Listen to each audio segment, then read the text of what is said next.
सव्यापारा महनीन तथा पीडयेन्मद्वियोगः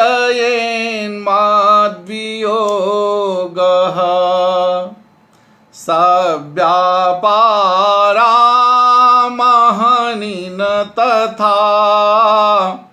पीडयेन्मद्वियोगः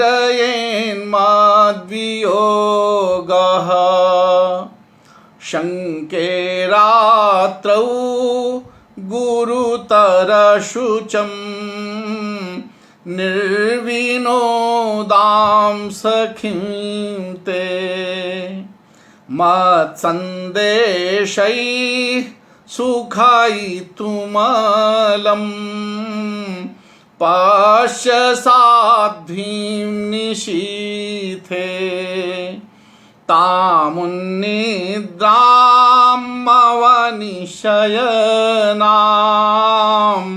सौधवातायनस्थः।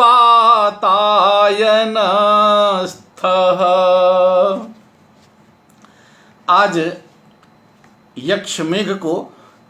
अपने उस भवन में प्रवेश कराते हुए कहता है कि हे मित्र, तुम जब उस मेरे भवन में प्रवेश करोगे तो उसके सारे उपाय बता देता है। वो कैसी होगी मेरी प्रियतमा उस समय, तो उसको संदेश जो कहता है बताता है, उसको संदेश सुनाने के लिए तुम किस समय को चुनना, कब तुम उससे मेरे संदेश को कहना, वो समय कैसा होगा, उसके लिए वो संकेत करता है।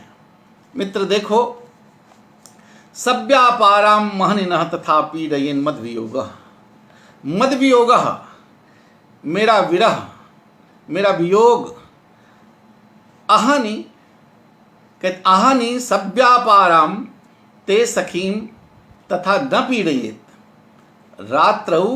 निर्विनोदां ते सखीं गुरुतर शुचं शंके निशीथे उन्निद्राम अवनिशयनाम वा ताम साध्वीं मत्संदेशैः अलम सुखयितुं सौधवातायनस्थासन पश्य। तुम मित्र देखना कि समय कैसा है। तो पहले कहता है देखिए, मद वियोगः, मेरा वियोग जो है उससे पृथक हूँ मैं, तो मेरे कारण जो उसको वियोग है उसके कारण सव्यापाराम अहनि, अहन मन दिन में, सव्यापाराम, सव्यापारम अनेक प्रकार के जो कार्य बता रही है, कभी वो पूजा पाठ में लगी होगी, कभी वो बलि अर्चना में लगी होगी, कभी चित्रांकन करती होगी, और कभी इस तरह से सारिका से पूछती होगी। तो इन क्रियाओं में लगी होने के कारण दिन की जो उसकी दिनचर्या है, तो अहन मन दिन में सब व्यापाराम, अपनी जो उसके दिन के कार्य हैं, दिनचर्या है, उन सब दिन के समस्त कार्यों में उनकी अपनी दिनचर्याओं के कारण तथा न पीड़ित मद वियोग, मेरा वियोग दिन में तमाम कार्यों में व्यस्त होने के कारण, अनेक प्रकार के जो कार्य बताए उन कार्यों के करते रहने होने पर उसको न तथा भी पीड़यन, उस उतना अधिक वो पीड़ित नहीं करता होगा। मेरा वियोग उसे दिन में अनेक प्रकार के, जैसे उसने तमाम बताए कि बलि अर्चना में, पूजा पाठ में और सारिका से तनी अनेक प्रकार के कार्यों में व्यस्त होने के कारण दिन में तो वो मेरे कष्ट को उतना नहीं झेलती होगी, उतना नहीं उसको कष्ट देता होगा। शंके रात्रौ गुरुतर शुचम निर्विनोदाम ते सखींते। शंके, ऐसी मुझे, जहां तक मैं सोचता हूं, मानता हूं, जैसी मुझे शंका है, ऐसा मैं, जैसा मुझे डर है, मुझे जो डर है, मुझे जो लगता है कि निशा रात्रौ, रात्रि के समय, गुरुतर शुचम, उसका जो भारी दुख है, जो वियोग है, रात्रौ निशायाम निर्विनोदाम निर्व्यापारम, कहते निर्विनोद गुरुतर शुचम निर्विनोदाम सखींते। निर्विनोदाम, रात्रि में जब कोई काम नहीं, कोई मनोरंजन नहीं है, कोई कार्य नहीं बचते हैं, सिर्फ सैया पर अपने लेटी होगी, तो उस समय ऐसी स्थिति में निर्व्यापारम, जब कोई कार्य नहीं होगा, तो ऐसी स्थिति में गुरुतर शुचम, उसका जो शोक है, जो दुख है, वो भारी होगा, वो अत्यंत असह्य हो रहा होगा। ते ऐसी मैं शंका करता हूँ, ऐसा मुझे लग रहा है, ऐसा मुझे भय है, डर है। तो हे मित्र, तुम्हारी उस सखी को, सखीम ते, तुम्हारी उस सखी को दिन में अनेक प्रकार के कार्यों में व्यस्त होने के कारण, लगे रहने के कारण मेरा वियोग उतना अधिक कष्टप्रद नहीं होता, उतना कष्टदायी नहीं होगा, ऐसा मैं मानता हूं। ऐसी मुझे शंका है कि रात्रि में निर्विनोदाम निर्व्यापारम, रात्रि में कार्यों से विरत होने के कारण, रात्रि में थोड़ा अलग अकेले सैया पर लेटी होने के कारण, ते सखी, तुम्हारे सखी को गुरुतर सुचम, मेरा जो शोक होगा, मेरे वियोगजन्य जो शोक होगा, वो गुरुतरम, वो भारी होगा, वो असह्य हो रहा होगा। ऐसी स्थिति में मत संदेशई सुखई तुमलम पश्य साध्वीम निशीथे। हे मित्र, तो ऐसी इस स्थिति में उस साध्वी को, उस पतिव्रता, पातिव्रत धर्म का पालन करने वाली साध्वी, उस साध्वी को निशीथे, अर्धरात्रि, निशीथ केवल अर्धरात्रि के लिए, अर्धरात्रि के समय, अर्धरात्रि बेला में, तो हे मित्र, तुम उसको अर्धरात्रि, निशीथ के समय, अर्धरात्रि में, कब, उन निद्राम मत संदेश सुखई तुमलम पश्चाद्युम निशीथे ताम उन निद्राम अवनिशयनाम सौध वातायनस्थ। और देखिए कैसी है, अवनिशयनाम, अवन जमीन पर सोने वाली, वो बिस्तर पे बेचारी नहीं सो रही है, कहते उसको रात्र में, वो जो जमीन पर सो रही होगी, तो रात्र में मनोविनोद से रहित, किसी अनेक कार्यों से विरत हुई, वो जो रात्र के समय, और कैसी, वीत निद्राम, अवनिशयनाम वीत निद्राम, जमीन पर लेटी हुई, और वीत निद्राम, जिसकी निद्रा, नींद उचट गई हो, वीत निद्राम, जिससे नींद उचट गई हो जिसकी, ऐसी उस वीत निद्राम, उचटी हुई नींद वाली, खुली हुई आंखों वाली नींद जिसकी अब नहीं लग रही है, तो ऐसी आधी रात में, आधी रात के समय उचटी हुई नींद वाली, और अवनिशयनाम, उस धरती पर, उस जमीन पर लेटी हुई, ताम साध्वीम, उस साध्वी, यानी उस साध्वी मेरी पतिव्रताम, मेरी पतिव्रता प्रियतमा को, मत संदेशई है, मेरे संदेश से, मैं जो संदेश तुमको भेज रहा हूं, मेरे संदेश से, सुखई तुम अलम, अलम मने जितना ज्यादा हो सके, अधिक से अधिक, यानी पर्याप्त सुख देने के लिए, अधिकाधिक उसको सुख पहुंचाने के लिए, उसको प्रसन्न करने के लिए, तुम सौध वातायनस्थ, मेरे उस भवन के वातायन, कहते हैं खिड़की, खिड़की के झरोखे पर स्थित होकर, सौध वातायनस्थ, तो भवन की झरोखों पर स्थित होकर के, विराजमान होकर, पश्य, उसे थोड़ी देर निहारना, झांकना, देखना कि वो सोई है कि जगी है, ये देख रहा कि वो जो हो, हाँ, ऐसी, वो तो बता रहा है कि उस समय कैसी होगी, लेकिन कल्पना कर रहा है कि अगर इस स्थिति में हो, कैसी, कि रात्र में, दिन में तो उसका सारा काम में व्यस्त होने के कारण दिन तो कट जाता है, और रात्र में अकेली जब लेटी होगी तो उसकी नींद भी उचट होगी, उस समय उसका दुख भारी हो जाता होगा। और ऐसी स्थिति में यह ध्यान देना कि जब उचटी हुई नींद हो, नींद उसकी उचट गई हो, अगर सो रही हो तो मत जगाना, उचटी हुई नींद होने पर, और उस जमीन पर लेटी हुई मेरी उस पतिव्रता पत्नी प्रियतमा को मेरे संदेश से जितना अधिक सुख पहुंचा सको, अधिकाधिक सुख पहुंचाने हेतु तुम सौध वातायनस्था, उस मेरे भवन की झरोखों पर, मेरी खिड़की, जो मेरे कक्ष है, मेरे भवन है, उसकी खिड़की पर उसकी झरोखे पर विराजमान होकर रुक करके तुम उसे देखना। हाँ, बोले उसको निहारना कि ये सोई है कि अभी जग रही है। तो सव्यापाराम अहनिन तथा पीडयेन मद वियोगः। मद वियोगः, मेरा वियोग उस तुम्हारी सखी को दिन में अनेक प्रकार के कार्यों में, अनेक प्रकार की कार्यों में व्यस्त होने के कारण, न तथा पीडयेत, उतना अधिक नहीं कष्ट देता होगा, उतना नहीं पीड़ित करता होगा जितना, कहते रात्रि में निर्विनोदाम सखी थे, उस निर्विनोद नहीं, रात्र में कार्यों से विरत रहने वाली, रात में कौन काम है, उसको सोना ही है, तो रात में कार्यों से विरत रहने वाली, मनोविनोद से रहित रहने वाली उस तुम्हारी सखी को वो मेरे वियोग से उत्पन्न जो दुख है, शोक है, वो गुरुतरम अत्यधिक पीड़ित करता होगा, ऐसी मैं शंका करता हूँ। रात्रि के समय तुम्हारी उस सखी को मेरे वियोगजन्य, मेरे वियोग के कारण जो उसके भीतर शोक है वो अत्यधिक पीड़ित करता होगा, ऐसी मैं शंका कर, ऐसा मुझे भय है। इसलिए मत संदेश सुखई तुमलम पसे, इसलिए हे मित्र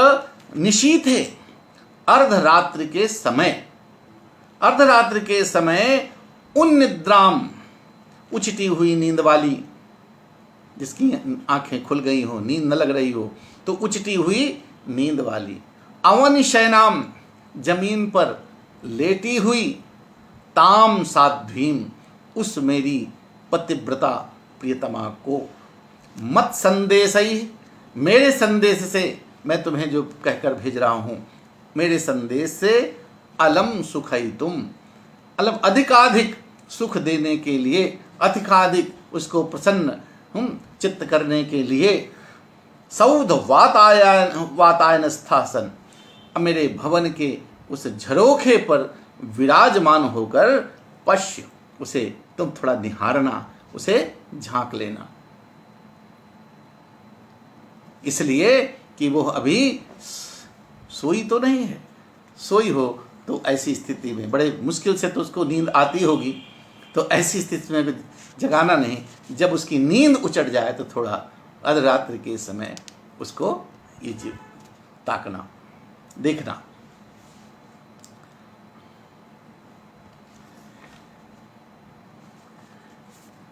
आगे जो श्लोक संख्याएं हमारे पास जो है, आप पुस्तकों में कुछ प्रक्षिप्त या कुछ रिपीट जैसे लग रहे हैं, बहुत से पद इसमें प्रयोग हो रहे हैं जिसमें वही बात कई जगह कही जा रही है। तो फिलहाल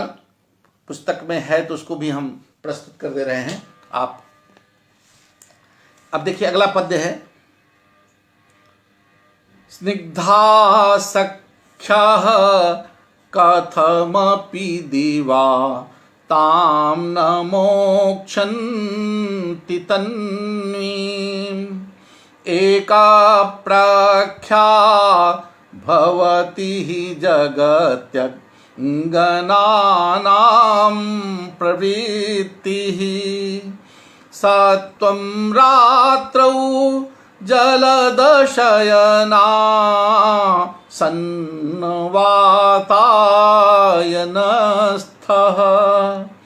कान्तां सुप्ते सति परिजने वीतनिद्रामुपेया। उसी तरह का भाव इस पद में भी है, तो कुछ लोग इनको, कुछ प्रतियों में इनको नहीं भी रखा गया है, फिर भी आप लोग उसको संक्षेप में बता रहा हूँ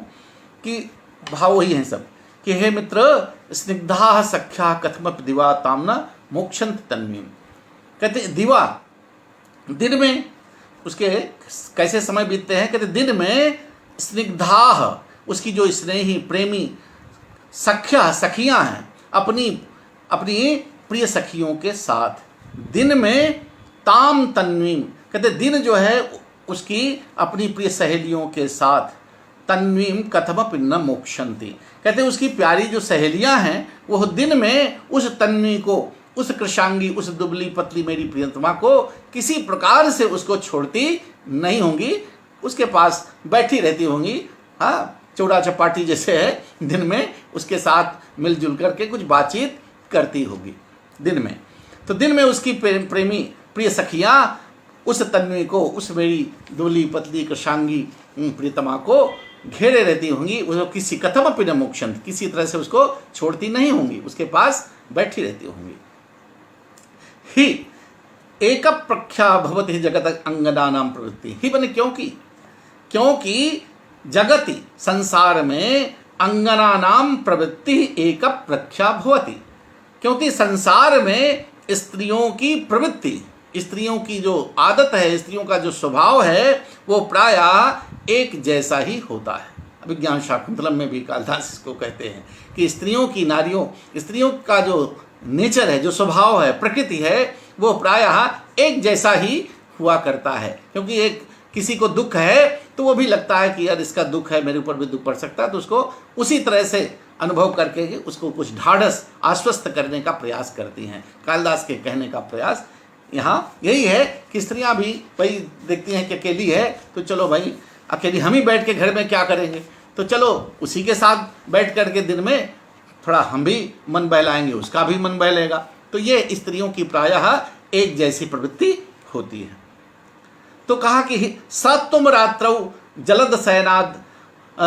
शयनासन वातायनस्था।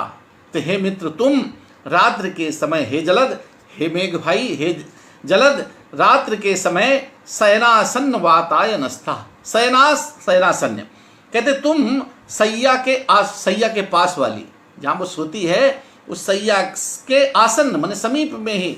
रहने वाली, समीप में ही जो है ऐसे वातायन पे स्थित होकर, हे मित्र, रात्र में हे जलद, उस सैया के पास ही जो मेरी खिड़की है, जो वातायन झरोखा है, वहीं पर बैठ करके, वहीं पर स्थित रहकर, वहीं विराजमान होकर, कांताम सुप्ते सती। अब देखिए यहाँ पे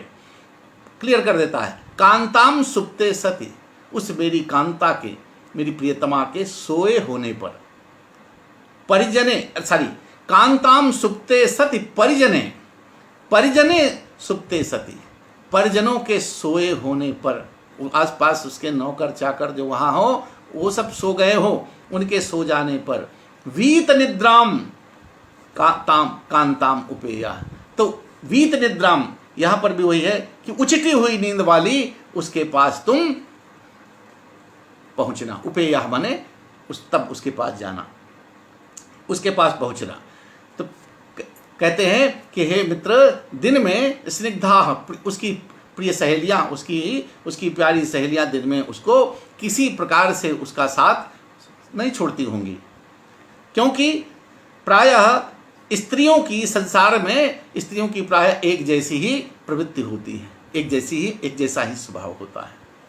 सतुम रात्रौ जलद, हे मित्र, इसलिए रात्र में शयनासन्न वातायनस्था, उस शयन के पास, शयन कक्ष के पास, जो शयन कक्ष में जो झरोखा है, उस पर स्थित होकर, उस पर बैठ करके, उस पर विराजमान होकर,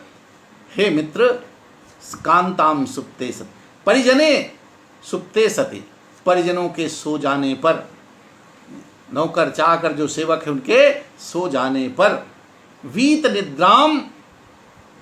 कांताम उपेया, उस उचटी हुई नींद वाली मेरी उस प्रियतमा के पास, कांता के पास तुम जाना। तो ये फिर से एक तरह से वही भाव इन पद्यों में भी हैं, तो कुछ प्रक्षिप्त पद्य हैं। इसी तरह से एक और आगे भी है। हमारे यहाँ मेघ इतने प्रसन्न है कि मूसलाधार बारिश हो रही है। इस समय भी बारिश शुरू हो गई है और ये भी बिजली कटी है फिर भी हम लोग आनंद ले रहे हैं।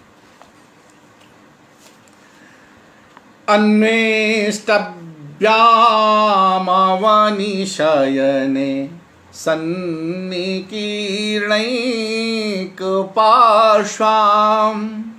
तत्पर्यन्ता प्रगलितलवैश्छिन्नहारैरिवास्त्रैः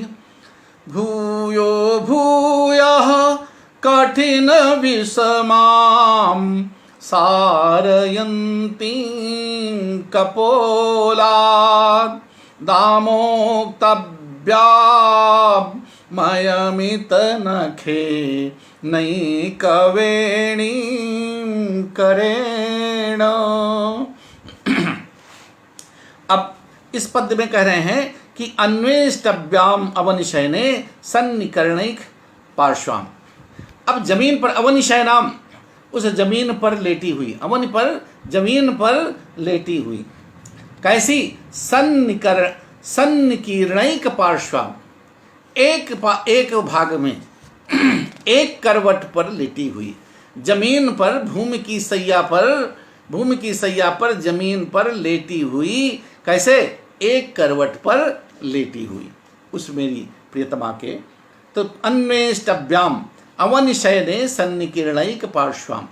भूमि की सैया पर जमीन पर लेटी हुई, जमीन पर एक करवट पर लेटी रहने वाली, लेटी हुई। तत्पर्यंत प्रगलित लवैश्चिन्न हारैर इवास्त्रैः, और उसके आसपास और उसके तत्पर्यंतम कहते उसके अगल बगल छिन्न हारैः इव, कहते टूटे हुए मोतियों के हार से निकले हुए उसके मोतियों के हार से छिन्न हुए, कौन? तत्पर्यंत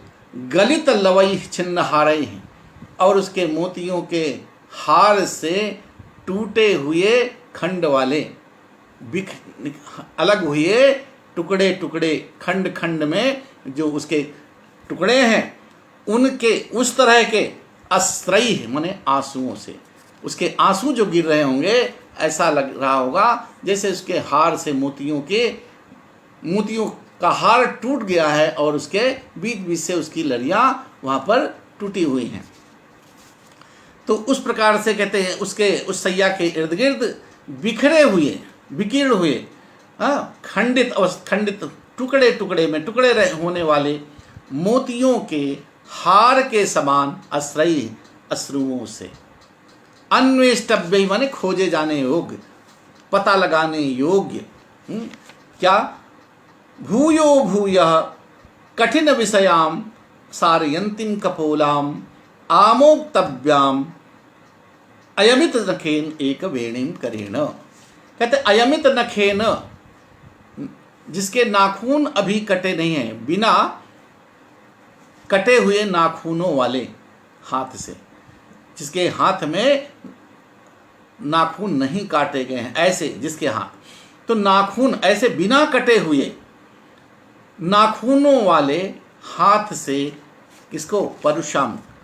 आमुक्तव्याम नखेन एक वेणीम कठिन विषमाम, कठिन मन में कठिन और विषम, विषम जो फैली हुई है, कठिन माने कठोर अर्थात रूखी, किसके लिए? एक वेणी। यानी वियोगावस्था में विरहिणियाँ प्रियतमाएं जब उसका प्रवास जाता है पति, तो परंपरा रही होगी या क्या हो रही, लेकिन कालिदास यहाँ प्रदर्शित करना चाहते हैं कि प्रियतम जब यहाँ प्रवास में कभी जाता था, वियोग होता था, तो वह अपनी प्रियतमा की एक वेणी वो स्वयं बांधी जाती थी। प्रियतमा उसकी एक वेणी उसी दिन से धारण करती थी, एक चोटी, और उसको श्रृंगार नहीं करती थी, उसको धुलती नहीं थी, तेल मालिश, उसमें कुछ श्रृंगार भी नहीं करती, सजाती भी नहीं थी। तो उसके कारण जो है बाल क्या है, चोटी कैसी है? कठिन हो गई, कठोर हो गई, नहीं रूखी हो गई है, और इधर उधर बिखरी हुई, क्योंकि उस पर भी कोई उसको संवारने का कार्य नहीं है। तो इसलिए उसके लिए कहते हैं कि बिना कटे हुए ऐसे हाथों से उसको हटा रही है, संवार रही है, उसको बिना कटे हुए नाखूनों वाले हाथ से उस कठोर बने रूखी और उलझी हुई, विषम, इधर उधर बिखरी हुई, उस उलझी हुई तथा, कहते कब? आमुक्तव्यम अयमित नखेन, कहते आमुक्त होने वाली, कब आमुक्त होने वाली? और वो वेणी, वो चोटी कब खुलती थी, कब खोली जाती थी, कब उसको बिखरती थी? तो कहते जब उसका प्रवास से प्रीतम वापस होता था, जब वो वापस होता था तो वही उसकी वेणी को फिर से खोलता था। तो प्रियतमा के साथ भी यही है, तो वो कहते हैं आमुक तब तक उस प्रतीक्षा में है, आमुक्तव्याम अमित नखेन वेणीम करेण। तो उस चोटी को, उस वेणी को कैसे कहते हैं, बिना कटे हुए नाखूनों वाले हाथ से उस रूखी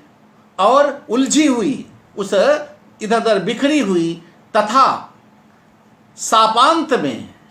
मुक्त सुलझाई जाने वाली, यानी साप के अंत होने पर अर्थात उस प्रवास से प्रियतम के वापस होने पर उसके द्वारा जो मुक्त की जाने वाली, उसके द्वारा जो खोली जाएगी, उसके द्वारा फिर जो सुलझाई जाएगी, ऐसी एक एकहरी,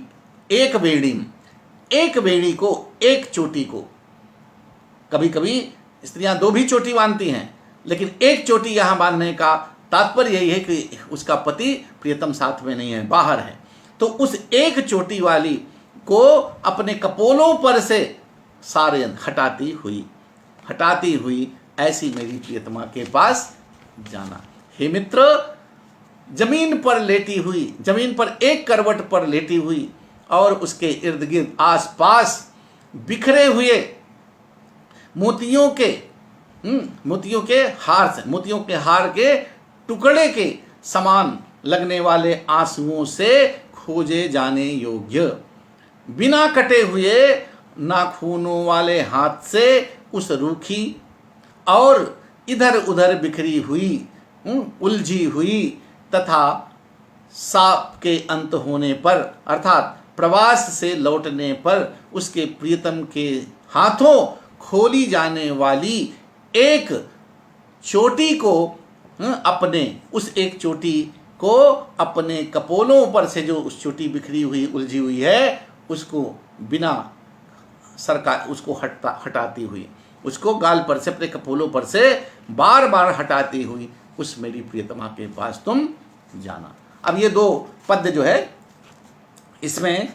प्रायः आगे भी जो पद्य आ रहे हैं उसमें कुछ भाव मिलते हैं, तो ये दो अतिरिक्त लगते हैं। अब प्रक्षिप्त हैं। आगे का पद्य देखिए, आधेक्षामां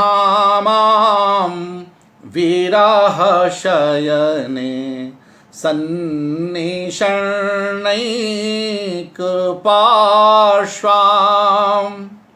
प्राचीमूले तनुमिव कला मात्र शेषां हिमांशो नीतारात्रिः क्षण इव मया सार्धमिच्छारतैया तामेवोष्णैर्विरहमहतीं मास्तृभिर्यापयन्तीम्। अब इसमें भी अब ये पद्य मान्य है, कुछ भाव पहले वाले पद्यों में भी था, तो अब इसमें भी उसी तरह की बात बताती। कहते आधिक क्षामाम विरह शयने सन्निसरणैक पार्श्वाम, आधिक क्षामाम विरह शयने सन्निसरणैक पार्श्वाम प्राची मूले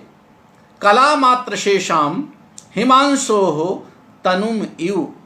या रात्रि मया सार्धम इच्छारतैः क्षणैव नीता विरह महतीं ताम एव रात्रिम उष्णैः अश्रुभिः यापयन्तीं ताम उपेयाः। कहते हैं कि आधिक क्षामम, आधि कहते आधि व्याधि, लोग कहते नहीं है कि अरे आधि व्याधि, तो यहाँ पर देखिए आधि व्याधि का भी अर्थ है। आधि कहते हैं मनोव्यथा, मानसिक जब कष्ट होता है, मानसिक क्लेश होता है, मेंटल डिस्टर्बेंस जब जिसको कहते हैं, मानसिक कष्ट हो तो उसको आदि कहते हैं। और शारीरिक कष्ट हो, शरीर में पीड़ा हो, बुखार हो और दर्द हो, अनेक प्रकार के और कष्ट हो तो उसको व्याधि। तो आधि उसको तो भाई शरीर से तो ठीक ही है, मानसिक व्यथा उसकी यह है कि उसका प्रियतम नहीं है, उसका वियोग है। तो आधिक क्षामाम, उस मनोव्यथा से, उस मानसिक, उस अपने प्रियतम से के विरह जन्य जो उसकी मानसिक पीड़ा है, मानसिक कष्ट है, उससे एकदम क्षामाम, जो एकदम क्षीण हो गई है, दुबली पतली हो गई है, दुर्बल। तो मनोव्यथा से, मानसिक विरह वेदना के कारण क्षीण, जो एकदम दुर्बल है, ऐसी दुर्बल बनी हुई, और विरह शयने, और उस विरह रूपी शयन पर, उस विरह शयन पर, वियोग काल की जो सैया उसकी है, अकेली जो सो रही है, तो वियोग कालीन की सैया पर सन्निसरणैक पार्श्वाम, सन्निसरणैक पार्श्वाम, एक ही करवट पर लेटी रहने वाली, सन्निसरणैक, एक ही, सन्निसन्नम स्थितम एकम वाम दक्षिणयो अभ्यंतरम पार्श्वम यस्याः तादृशी, एक करवट पर लेटी रहने वाली। तो उस विरह रूपी सैया पर एक ही करवट लेटी हुई, सारे उसके विशेषण है। और कैसी है? कला प्राची मूले तनु तनुमिव कला मात्र शेषाम हिमांशो, और प्राची मूल में, पूर्व दिशा के मूल पर, पूर्व दिशा के मूल में, जहाँ से पूर्व दिशा में तो सूर्योदय होता है, लेकिन कहते हैं चंद्रमा भी जब अस्त होता है तो कहते हैं पूर्व दिशा में, पूर्व दिशा की के मूल में, अर्थात क्षितिज में, अर्थात उदयाचल की के तनु में कला, जिसकी एकमात्र कला बची हुई है, ऐसा चंद्रमा हिमांशो हो कला मात्र शेषाम, कला मात्र शेषाम हिमांशो, जिसकी एक कला बची हुई है, शेष है एक कला, जिसकी एक कला बची हुई, ऐसे चंद्रमा की आकृति के तनु के, उसकी उसके उस एक बचे हुए एक कला वाले चंद्रमा की आकृति के समान, उसके शरीर जैसी। तो यहां पर कहते उदयाचल पर, अर्थात पूर्व दिशा की क्षितिज पर, पूर्व दिशा के मूल अर्थात क्षितिज में उदयाचल पर एक कला भर, एक कला मात्र जिसकी बची है, ऐसे चंद्रमा की मूर्ति के समान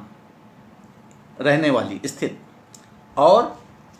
नीता रात्रि क्षणयु मया सार्धमिच्छा रतैर्या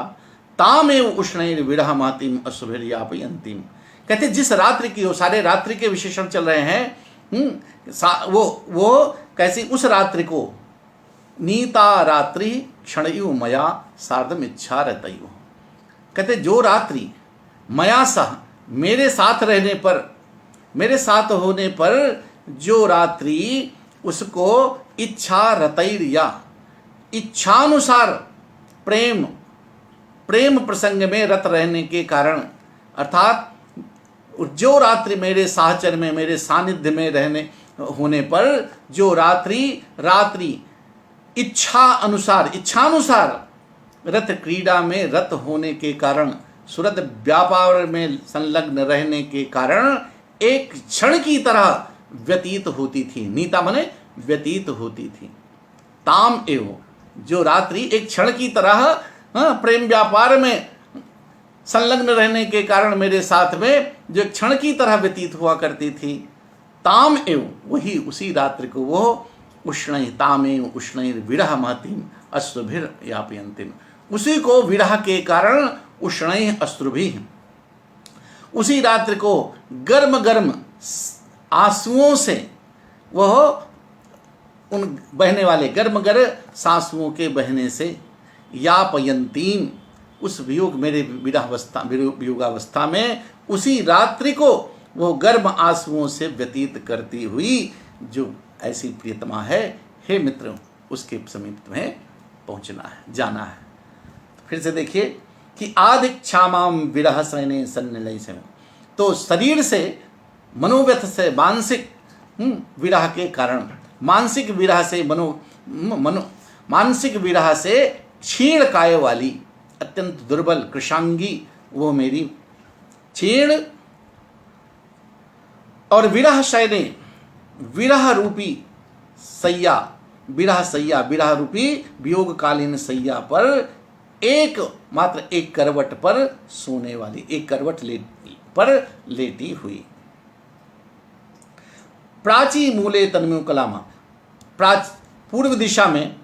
पूर्व दिशा के मूल में या पूर्व दिशा के क्षितिज पर या उदयाचल, उदयाचल में कहते हैं जिसकी एकमात्र कला शेष बची है, ऐसे चंद्रमा की मूर्ति आकृति के समान। और जो रात्रि नीता रात्रि क्षण युमया सार्ध मिच्छारितजवा, और जो रात्रि मेरे सानिध्य में मेरे साथ रहते हुए इच्छानुसार जी भर रत क्रीड़ा का आनंद लेते हुए एक क्षण भर में व्यतीत हो जाया करती थी, वही रात्रि आज विरह के कारण, विरह से बड़ी बनी हुई, विरह से वही रात्रि उष्णई अश्रुभि विरह महतीम ताम, विरह के कारण महती माने बड़ी हुई, दीर्घ बनी हुई, वही रात्र बड़ी बन गई है। जो क्षण भर व्यतीत होती थी विरह के कारण अत्यंत दीर्घ बनी हुई बहुत बड़ी रात्रि समझती हुई वो गर्म गर्म आंसुओं से व्यतीत करती हुई, ऐसी मेरी उस प्रियतमा के पास तुम जाना।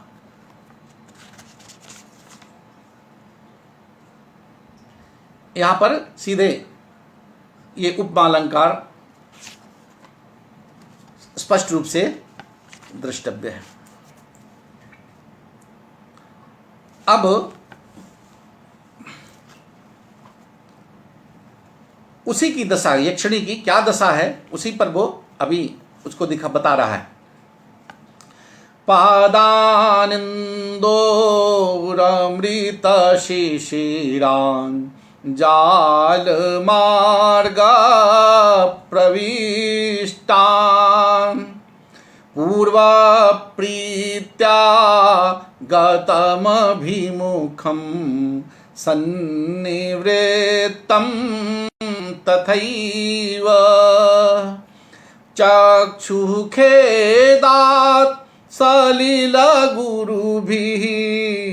पाक्ष्मभिश्चादयन्ति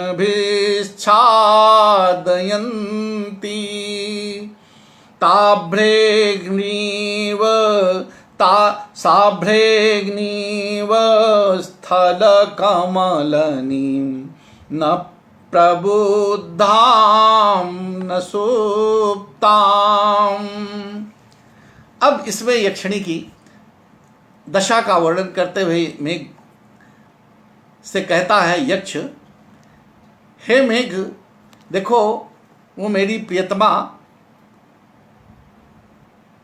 आधी, उसकी नेत्र उसके देखना, उसको ये देखना कि उसकी आंखें आधी खुली हैं आधी बंद हैं। क्यों? कहा कि जिस रास्ते से, खिड़की के जिस रास्ते से चंद्रमा की किरणें प्रवेश करती थी, कैसी अमृत के समान।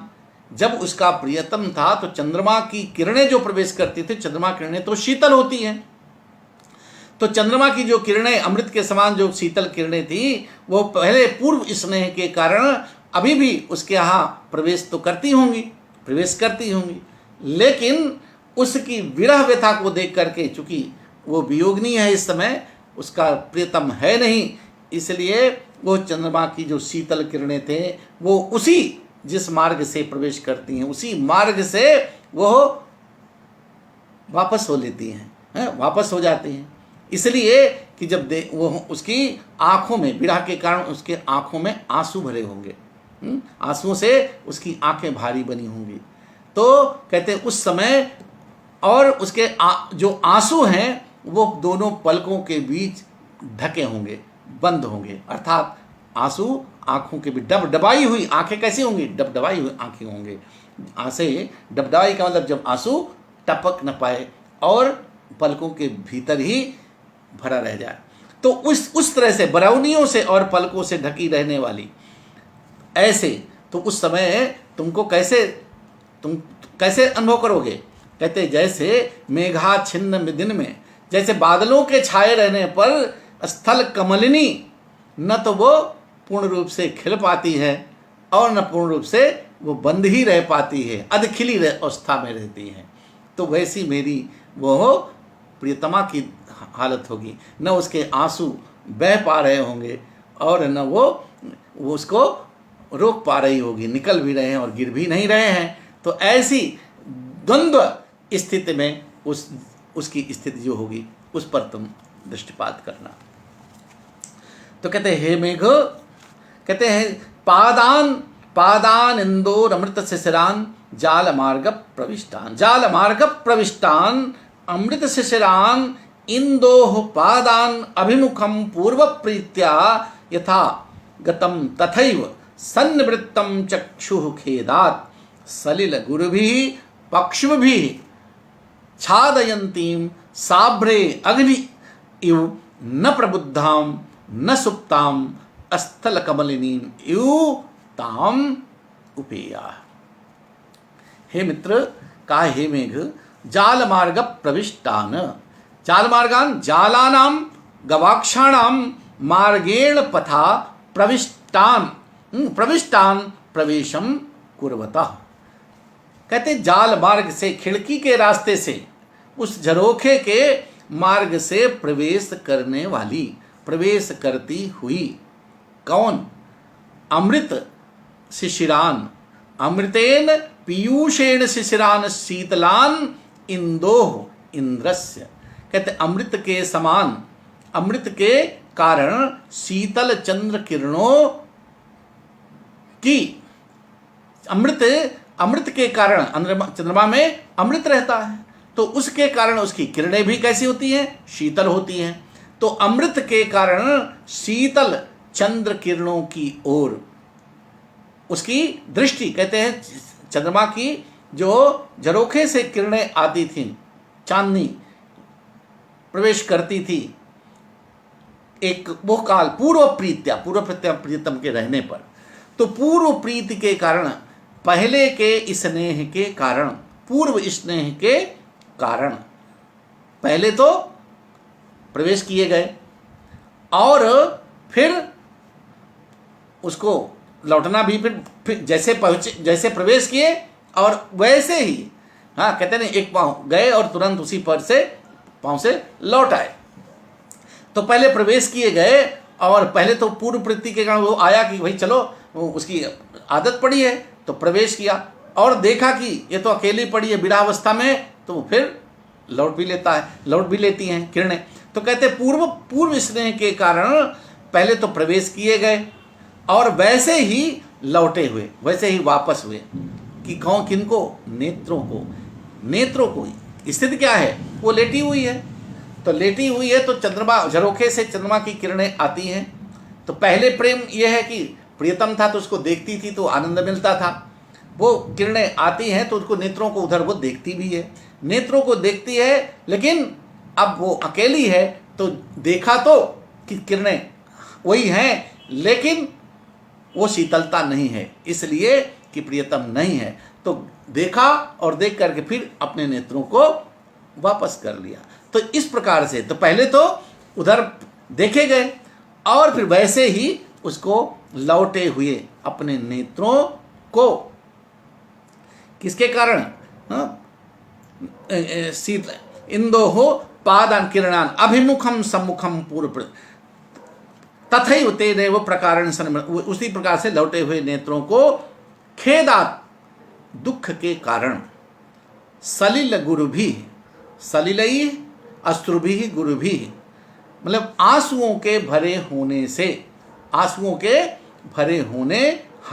के कारण, तो दुख के कारण आंसुओं से भारी बनी हुई, आंसू से अश्रु भरे हुए, और कैसी? दुर्भरई पक्ष भी, नेत्र रोम भी, और पलकों से, बरौनियों से ढकी हुई, बरौनियों से ढकती हुई, और मेघाच्छन्न दिन में, कहते साभ्रग्नियो स्थल कमली न प्रबुद्धाम न सुप्ताम, और मेघ से आच्छादित रहने वाले, जैसे मेघ जब घिरे रहते हैं, बादल होते हैं, तो सूर्योदय भी, सूर्य का प्रकाश भी ठीक से नहीं मिलता है, तो उस समय क्या होता है कि जो स्थल कमलिनी है वो पूर्ण रूप से विकसित नहीं हो पाती है, न पूर्ण रूप से विकसित होती है, और न पूर्ण रूप से बंधी रहती है। तो अधखिली अवस्था में, तो उस मेघाच्छन्न दिन में, बदली वाले दिन में, मेघ से घिरे हुए रहने वाले दिन में, न तो विकसित और न अविकसित, स्थल कमलिनी के समान ऐसी मेरी उस प्रियतमा के पास पहुंचना। कहने का तात्पर्य वो प्रियतमा आंखों में आंसू भरे होने के कारण न तो सो पा रही है और न जग पा रही है। ठीक उसी प्रकार से जैसे कोई दिन में मेघ बादल घिरे हों और सूर्य का प्रकाश पूर्ण रूप से किरणों को न प्रकाशित कर रहा हो, जिसके कारण कमलिनी जो सूर्य की किरणों से खिलती है, किंतु सूर्य की किरणें पूर्ण रूप से न पाने के कारण वो पूर्ण से खिल नहीं पाती है, अधखिली रह जाती है। तो उस अधखिली कमलिनी, स्थल कमलिनी के की तरह वो आंखों में आंसू भरे हुए, आंखों में आंसू भरे हुए, ऐसी स्थिति में न वो सोने की स्थिति में होती है और न जगने की स्थिति में होती है। तो ऐसे पलकों से, तो पलकों से उसके आंसू ढके हुए हैं, बादलों से सूर्य की किरणें ढकी हुई हैं। तो वो विकसित होने का मतलब यहाँ पर खुली होना, और बंद होने का मतलब सोना, नींद में रहना। तो न जग रही है और न सो रही है, जैसे कमली न विकसित हो रही है और न वो पूर्ण रूप से बंधी। तो ऐसी स्थिति में उस मेरी प्रियतमा को देखना। फिर से देख लीजिए, हे मित्र, झरोखे पे खिड़की के रास्ते प्रवेश करती हुई अमृत के कारण शीतल चंद्रमा की किरणों की ओर पूर्व प्रीति के कारण, पहले प्रेम के पहले जैसे स्नेह होने के कारण पहले तो उसकी ओर जो नेत्र देखने के लिए आगे देखने के लिए आगे बढ़ते हैं, देखते हैं, मतलब उसको देखना चाहते हैं, किंतु उस अवस्था पूर्व जैसे स्नेह के न होने के कारण फिर वैसे ही लौटे हुए अपने नेत्रों को दुख के कारण, खेदात दुख के कारण आंसुओं से भरे हुए, आंसुओं से भारी बनी हुई और बरौनियों से, पक्ष में भी बरौनियों से ढकी रहने वाली, आंसू भी भरे हैं और बरौनियों से ढके भी। तो आंसुओं से भारी बनी हुई और बरौनियों से ढकती हुई उस मेघाच्छन्न दिन में, बदली वाले दिन में, मेघाच्छादित सूर्य की अप्रकाशित न दिखाई देने वाली किरणों से पूर्ण रूप से न तो विकसित और न अविकसित स्थल कमलिनी के समान रहने वाली उस मेरी प्रियतमा के पास पहुंचना। यहाँ पर अमृत शिशिराम पद लुप्तोपमा और स्थल कमलिनी इव श्रौती उपमा, इन दोनों अलंकारों की निरपेक्षता की स्थिति से संसृष्टि अलंकार दृष्टव्य है।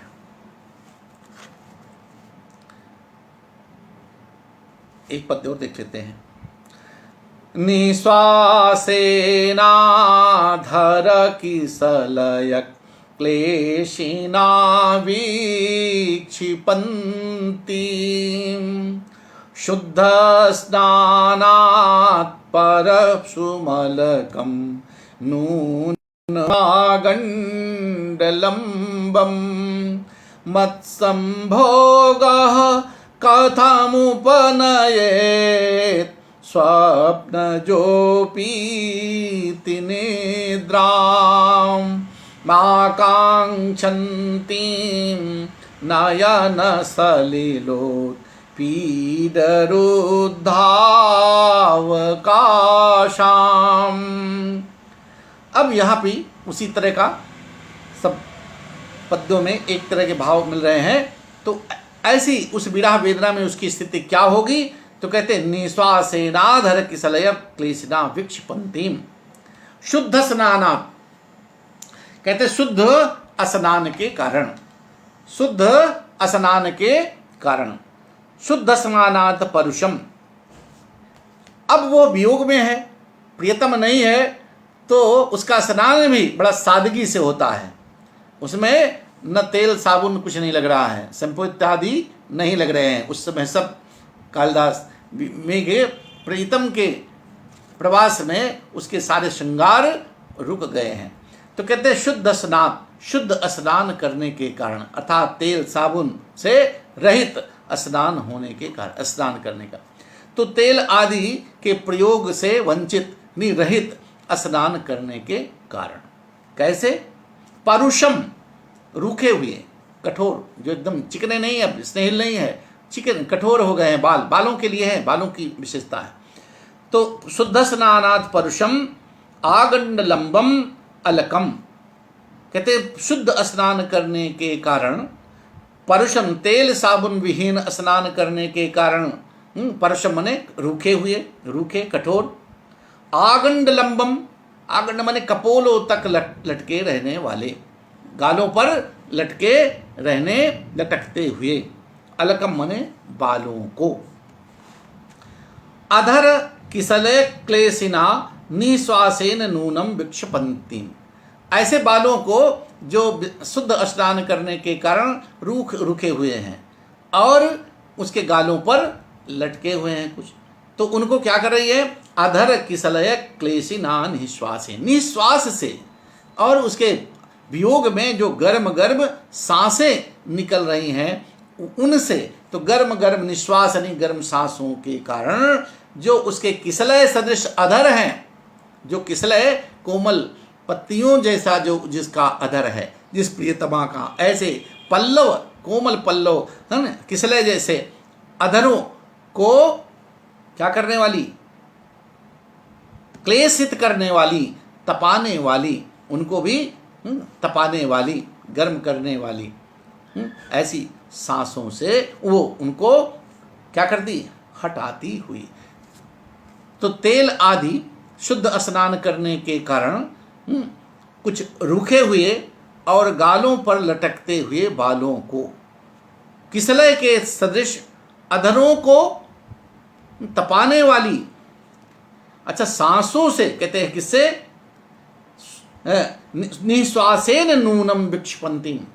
सांस इतनी गरम गरम है कि उसके अधर भी क्या होते हैं? वो तप रहे हैं, और उसके बाल भी जो लटके रुके, उसकी सांसें गर्म लेने के कारण वो भी क्या करते हैं? हिल रहे हैं, वो भी सरक रहे हैं, हट रहे हैं, तो हिलाती हुई। तो अपने उन,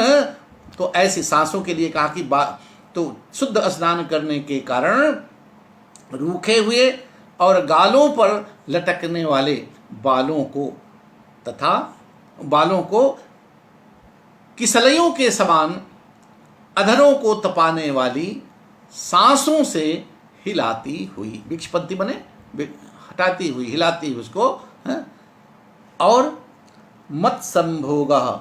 कथम उपनयेत स्वप्न जोपी निद्राम, कहते और उस क्या चाहती भाई? अब वियोग है, मेरे साथ उसकी रात्रियां कैसे व्यतीत होती हैं, सारी उसकी स्मृतियां हैं। तो कहते हैं वो किसी तरह से स्वप्न जो भी, स्वप्न में भी कहीं हो जाए, को स्वप्न में भी हो जाने वाले, स्वप्न में भी कभी उसको मेरा साथ सानिध्य मिल जाए, हाँ, मेरे साथ उसका सहवास हो जाए, इस प्रकार की। तो स्वप्न जो भी, स्वप्न में भी किसी तरह से ये न केवल प्रकारेण उसका सानिध्य मिल जाए, उसका संपर्क हो जाए, उसके साथ संभोग हो जाए, इस अभिलाषा से, इस अभिलाषा से क्या? निद्राम आकांक्षन्ति, इस इच्छा से, कहते हैं नयन सलिलोत पीड रुद्धावकाशम,